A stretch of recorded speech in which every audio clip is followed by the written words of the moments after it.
ഉപ്പും എരിവും ഒക്കുന്നത്ര കയ്പുമൊക്കെ ഒഴിവാക്കിയാണല്ലോ ഭക്ഷണം കഴിക്കുന്നത്.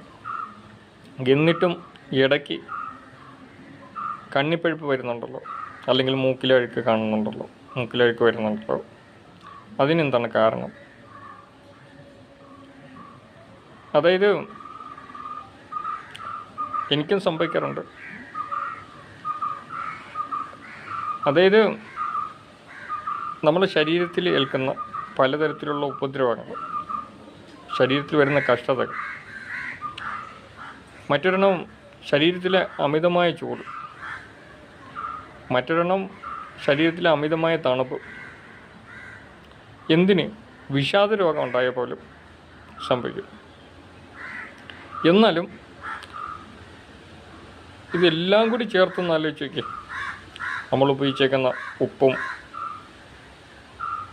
കയ്പും എരിവും വിഷാദ രോഗവും ശരീരത്തിലെ ഉപദ്രവവും ഇങ്ങനെ എല്ലാം കൂടി ചേർത്ത് നോക്കിയാൽ എന്തോരമായിരിക്കും.